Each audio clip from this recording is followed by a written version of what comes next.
Hi friends, എല്ലാവർക്കും എൻ്റെ ചാനലിലേക്ക് സ്വാഗതം. ഇന്ന് ഞാനൊരു ഉണ്ണിയപ്പമാണ് ഉണ്ടാക്കാൻ പോകുന്നത്.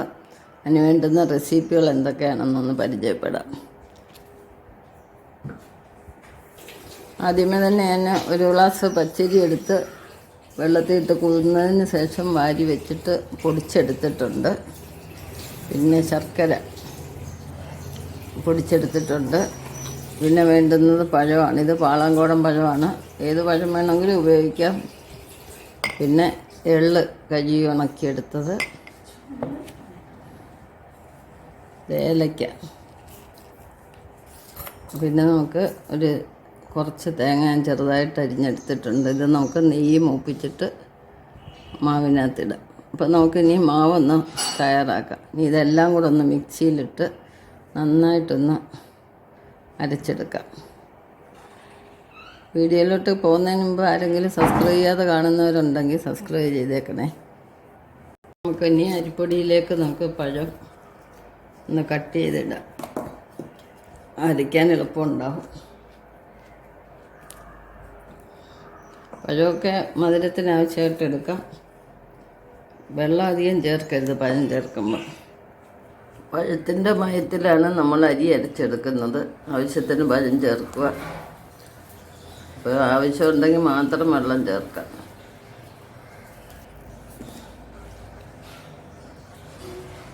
അപ്പോൾ നമുക്കിതിലേക്ക് കുറച്ച് എള്ള് ചേർത്ത് കൊടുക്കാം.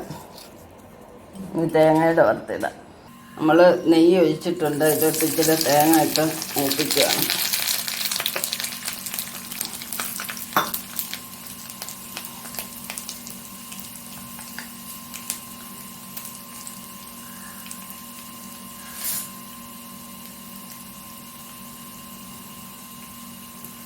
തേങ്ങ അരിയുമ്പോൾ നമ്മൾ വെറും ചെറുതായിട്ട് വേണം അരിയാൻ.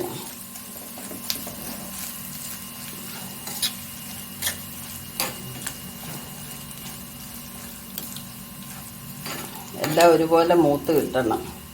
കരിഞ്ഞു പോകരുത്. ഒരു ചെറിയ ചോപ്പാകുമ്പോൾ നമുക്ക് തീ ഓഫ് ചെയ്യാം. തേങ്ങായും വെള്ളമൊക്കെ നമ്മുടെ ഉണ്ണിയപ്പത്തിന് ടേസ്റ്റ് കൂട്ടുന്ന ചേരുവകളാണ്. കുഞ്ഞുങ്ങൾക്കും വലിയവർക്കും എല്ലാം ഒരുപോലെ ഇഷ്ടപ്പെടുന്ന, വല്ലപ്പോഴും ഒക്കെ വീട്ടിൽ ഉണ്ടാക്കി കൊടുത്താൽ അവർക്ക് ഹെൽത്തി ആയിട്ടുള്ള സ്നാക്സ് കഴിക്കാം. ഇപ്പോൾ എല്ലാം മൂത്തിട്ടുണ്ട്, ചുവപ്പ് കളറായിട്ടുണ്ട്. ഇതൊന്ന് തണുത്തതിന് ശേഷം നമുക്ക് മാവിലോട്ട് ഒഴിക്കാം. ഈ സമയത്ത് നമ്മുടെ അപ്പക്കാര അടുപ്പേ വെക്കാം. നമ്മൾ ഏത് സാധനം പാചകം ചെയ്യുമ്പോഴും അതിൻ്റേതായിട്ടുള്ള യുക്തി ചെയ്യുക. അപ്പക്കാര നമ്മളൊന്ന് ചൂടായി നന്നായിട്ട് വെള്ളമെല്ലാം പോയതിന് ശേഷം മാത്രം എണ്ണ ഒഴിക്കുക. ആ എണ്ണ നന്നായിട്ട് തിളച്ചതിന് ശേഷം നമുക്ക് മാവ് കോരി ഒഴിക്കാം. നമ്മളെടുക്കുന്ന മാവ് കുറച്ച് നേരം പെർമനൻ്റ് ആവാനായിട്ട് വെച്ചിരുന്ന് കഴിഞ്ഞാൽ കാരമൊന്നും പ്രത്യേകിച്ച് ചേർക്കേണ്ട. നമ്മുടെ ഹെൽത്താണ് ഏറ്റവും നല്ലത്. ഹോംലി ഫുഡ് കഴിക്കുമ്പോൾ എപ്പോഴും ഹെൽത്ത് നോക്കുക. നമ്മൾ തേങ്ങ വറുത്തത് ഇട്ട് കൊടുക്കുകയാണ്. ആറിയതിന് ശേഷം ഇട്ട് കൊടുക്കുക. അപ്പോൾ മാവ് വേവത്തില്ല. ഇനി എല്ലാം കൂടെ ഒന്നുകൂടെ ഇളക്കി യോജിപ്പിക്കാം.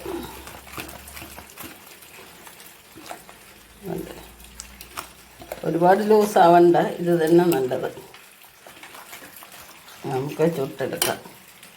അപ്പം ചട്ടി ചൂടാകുമ്പോൾ നമ്മൾ എല്ലാ കുഴിയിലോട്ടും ഇച്ചിരി നെയ്യ് ആദ്യമേ തന്നെ ഒഴിച്ചു കൊടുക്കാം. അപ്പോൾ നല്ലൊരു ഫ്ലേവർ ഉണ്ണിയപ്പത്തിന് കിട്ടും. ബാലൻസ് ഉള്ളത് വെളിച്ചെണ്ണ ഒഴിക്കാൻ നോക്കാം. അതല്ല നെയ്ക്കകത്ത് മാത്രം മതിയെങ്കിൽ നെയ്ക്കകത്തും എടുക്കാം.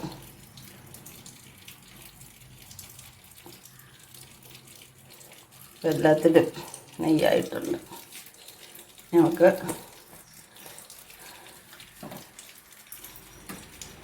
വെളിച്ചെണ്ണ ഒഴിച്ച് കൊടുക്കാം. ഏകദേശം അര കുഴി ഒഴിക്കാം. നമ്മളെപ്പോഴും ശ്രദ്ധിക്കേണ്ട ഒരു കാര്യമാണ്, എണ്ണ ഒഴിക്കുമ്പോൾ പകുതി മാത്രമേ ഒഴിക്കാവൂ. കാരണം ഇത് നമ്മൾ മാവ് കോരി ഒഴിക്കുമ്പോൾ ഒരു പൊങ്ങക്കം വരും. നന്നായിട്ട് തിളച്ചതിന് ശേഷം നമുക്ക് മാവ് കോരി ഒഴിക്കാം. മാവ് ഒഴിക്കുമ്പോൾ ആദ്യം ഒഴിക്കുമ്പം സൂക്ഷിക്കുക. വെള്ളമയമൊക്കെ ഉണ്ട്, പൊട്ടിത്തെറിക്കാനൊക്കെ ഉണ്ട്. ന്യൂ കമേഴ്സൊക്കെ വളരെ സൂക്ഷിച്ച് തന്നെ ചെയ്യുക. എണ്ണ ഓടിക്കഴിഞ്ഞാൽ അടുപ്പിലോട്ട് മറിയാനും സാധ്യതയുണ്ട്. അങ്ങനെ തീ അണയാനും ഒക്കെ ഉണ്ട്. വളരെ സൂക്ഷിക്കുക. വെളിച്ചെണ്ണ തിളച്ചോന്ന് നോക്കാനായിട്ട് നമുക്കൊരു ശകലം മാവൊന്ന് ഇട്ട് കൊടുക്കാം.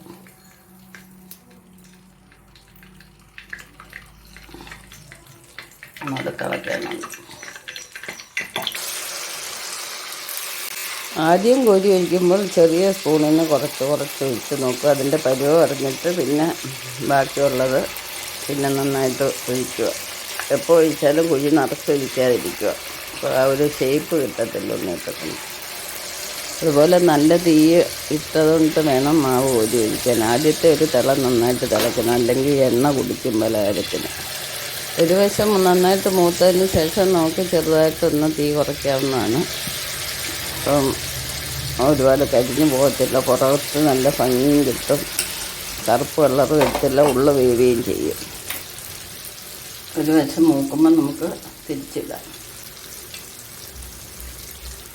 ആദ്യം ഒഴിച്ചത് തിരിച്ചിട്ട് കൊടുക്കണം. തിരിച്ചിടുമ്പോഴും വളരെ ശ്രദ്ധിച്ച് വേണം.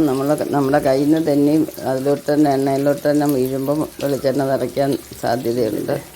വളരെ സാവധാനം തിരിച്ചിടുക. ചില പ്രയാസമുണ്ട്, ചിലപ്പം ചിലത് തിരിയത്തില്ല, ഇത്തിരി മടി. നമ്മുടെ മാവിൻ്റെ പരുവം കറക്റ്റായാൽ നല്ല സോഫ്റ്റ് ഉണ്ണിയപ്പം നമുക്ക് കിട്ടും. നമ്മൾ കമ്പി ഇട്ട് കുത്തി നോക്കുമ്പോൾ കമ്പിയിൽ പറ്റിയില്ല എന്നുണ്ടെങ്കിൽ ഉള്ളു വെന്തെന്ന് നമുക്ക് തീരുമാനിക്കാം. അപ്പം പുറം അധികം കരിയാതെ നമ്മൾ ഉള്ളു വെന്ത് കഴിയുമ്പോൾ നമുക്കിതിൻ്റെ പാകം റെഡിയായി. നമുക്കിത് കോരിയെടുക്കാമല്ല. നല്ലൊരു കളറും കിട്ടും, പുറം ക്രിപ്സിയായിട്ടിരിക്കും, അകം നന്നായിട്ട് വേവുകയും ചെയ്യും, സോഫ്റ്റായിട്ടിരിക്കും. ചിലർക്ക് തിരിയാൻ ഇച്ചിരി പാട്.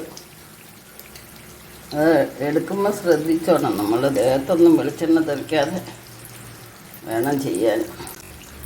ഏകദേശം എല്ലാം മൂത്ത് വരുന്നുണ്ട്, നല്ല ബ്രൗണിഷ് കളറായിട്ടുണ്ട്. അപ്പോൾ നമ്മൾ ആദ്യം കോരി ഒഴിക്കുന്ന കുഴിയിൽ നിന്ന് വേണം ആദ്യം എടുക്കാൻ. അങ്ങനെ ക്രമം അനുസരിച്ച് എടുക്കുമ്പോൾ ഒഴിക്കുന്നത് അധികം കരിഞ്ഞ് പോകത്തില്ല, ലാസ്റ്റിൽ പാകക്കേട് വരുത്തുമില്ല.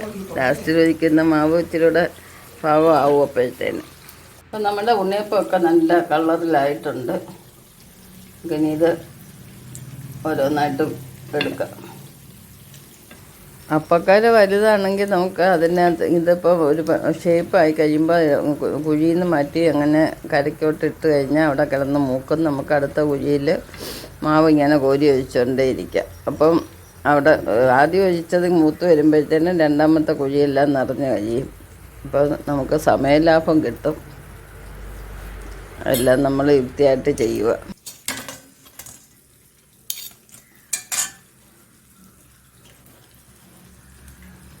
ഇനി ബാക്കി മാവോട് ഓരോന്നിലോട്ട് കോരി ഒഴിക്കും. എണ്ണ ചൂടായി കഴിഞ്ഞാൽ നമുക്ക് പെട്ടെന്ന് ചുട്ടെടുക്കാൻ നോക്കും. ആദ്യത്തെ ഒരു താമസമേ വരത്തുള്ളൂ, പിന്നെ നമ്മുടെ ജോലി എളുപ്പമാണ് കഴിയുന്നത്.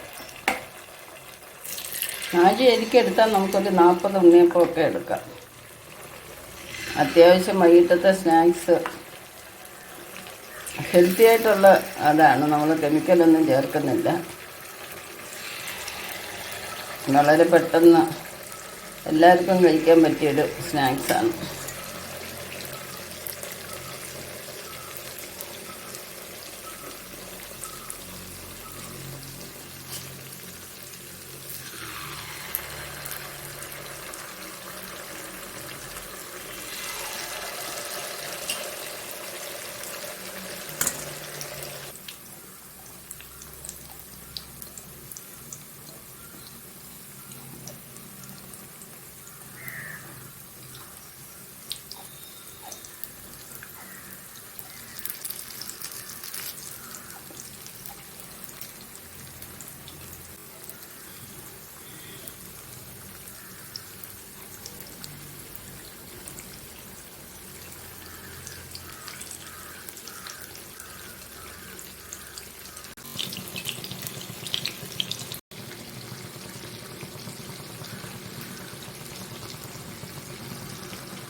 നമ്മൾ ഓരോ പ്രാവശ്യവും മാവ് എടുക്കുമ്പോൾ നന്നായിട്ട് കലക്കി എടുക്കണം, അല്ലെങ്കിൽ ഇരുന്ന് ഉണങ്ങിപ്പോവും. കുറുകി ആ ഒരു ഇത് കിട്ടാനായിട്ട്, മയം കിട്ടാനായിട്ട് ഇളക്കി ഇളക്കി എടുക്കുക. എപ്പോഴും എടുക്കുമ്പോഴും കരണ്ട് പോയി. അപ്പം നമ്മുടെ പ്രകൃതിയുടെ വെട്ടമാണ് ഉള്ളത്.